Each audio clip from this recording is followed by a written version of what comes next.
All right, we're going to talk about a country a small baby little country, small, poor, just baby little country. No, it's not Israel. We're going to talk about Cuba.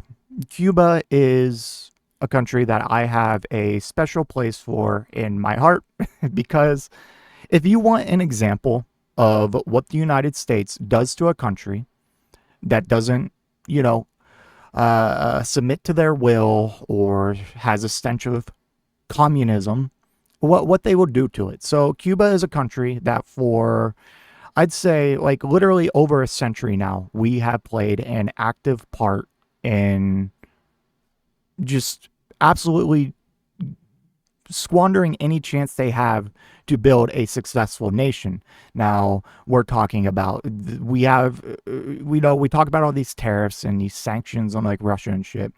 No one has the highest amount of just a straight up embargo on across all sectors as Cuba does from the United States. And this is devastating. Like, you can't operate under the conditions that Cuba is operating under right now. Like, it's crazy. And people are like, oh, look, a failed communist state. It's like, I wonder why. They've been sanctioned or under complete embargo by the United States. We've been meddling in their affairs for, like I said, a century now.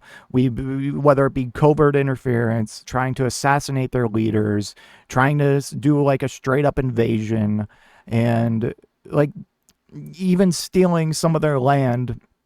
Now, we can debate that all you want, but this goes back to 1903 when we leased the land from them. They don't recognize it as like still leased to us today, by the way, for Gitmo, Guantanamo Bay.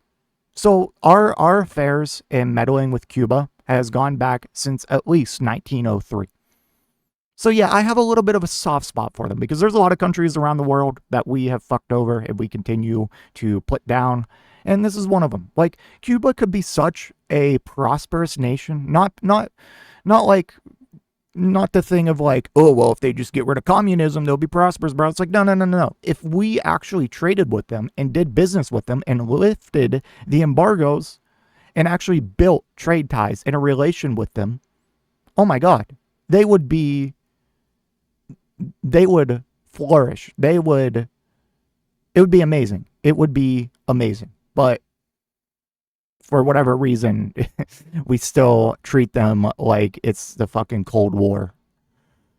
Anyways, so we have some more brutality that we would like, or not brutality, you can say brutality. We have just some more middle fingers we would like to give to Cuba. So this is from Politico. U.S. imposes visa restrictions on Brazilian officials for working with Cuban medical mission. The U.S. revoked the visas Wednesday of two former senior health officials in Brazil for their involvement in a program that sent Cuban doctors to remote areas in the South American nation. Mozart, that's a pretty baller name, I'm not going to lie. Mozart, Julio, Tabosa, Sales, and Alberto Kleiman were among a list of people whose visas were either revoked or restricted, along with their family members, for allegedly working to facilitate Cuba's Mais Médicos program. I assume that's their Medicare program or something like that. Anyways, which has been accused of using coercive labor practices by the State Department and some Cuban doctors who have taken part. The scheme enriches the corrupt Cuban regime and deprives the Cuban people of essential medical care, the State Department said in a statement announcing the visa sanctions. Here you have it, folks. Another fine example of good old Republican projection. You want to talk about denying people care, denying people health care to enrich your regime. We just passed the largest transfer of wealth from the bottom to the top in history. We just cut nearly $1 trillion from Medicaid, Medicare, and on top of that, cuts to SNAP. And it's going to lead to anywhere between 10 to 17 million people losing their health care benefits, all to pay for this tax break that overwhelmingly benefits the wealthy. Overwhelmingly. It's not even close. You can, like, please, if you're Republican and you're looking at me like, whatever, bro, look it up. Just research it.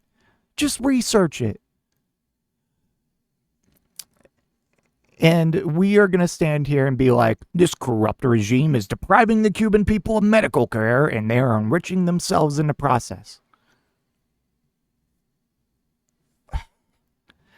Jeez. Like, this is comical at this point, just how fucking stupid we are. We are such a fucking, we are something else. We are something else as a country. I'll leave it at that. Tabosa, Sales, and Kleiman worked in Brazil's Ministry of Health under former President Dilma Rousseff, with thousands of Cuban doctors were brought to the country to provide medical care in remote, impoverished areas. The State Department action reflects White House efforts to punish both Cuba and Brazil, which President Donald Trump has sought to pressure over trade, and its effort to prosecute former President Bolsonaro for trying to stay in office despite his defeat in 2022. Cuba has for decades sent doctors abroad to provide medical care in less developed nations in exchange for badly needed hard currency. The State Department said dozens of doctors reported being exploited as a part of the program, which has administered through the Pan American Health Organization and Brazil's health ministry. The State Department said it also moved to revoke or restrict the visas of officials in Cuba, Grenada, and Africa for involvement with Cuba's overseas medical missions. So they're like going as far as like, hey, if you were a recipient of any of these doctors, you're going to be punished, and we're going to restrict your visas. Cuban officials pointed out the benefits of the programs, highlighting how the country's doctors treated millions of patients in 3,600 Brazilian municipalities. Cuban Deputy Foreign Minister Carlos Fernandez de Casaro, I don't know if I'm saying that right, defended its efforts to provide medical care abroad, saying in a social media post that the country's programs are absolutely legitimate and help to alleviate suffering. Now, I will leave it to you to go out and do some further research on this program to see if this is justified or not, which, even if there's bound to be corruption. Let's be real. This whole world's fucking corrupt, man. But see if the net good outweighs the net bad. Are we in net positive or net negative here? I'll leave that up to you. And do the research, see what the actions and a little bit more in depth of the accusations. Go ahead and compare them to what we are doing here in the US of A, and tell me that it's like, oh yeah, like we can definitely be the arbiters of, the arbiters of justice in this matter. Go ahead and then come back, talk to me in the comments, and we'll go from there.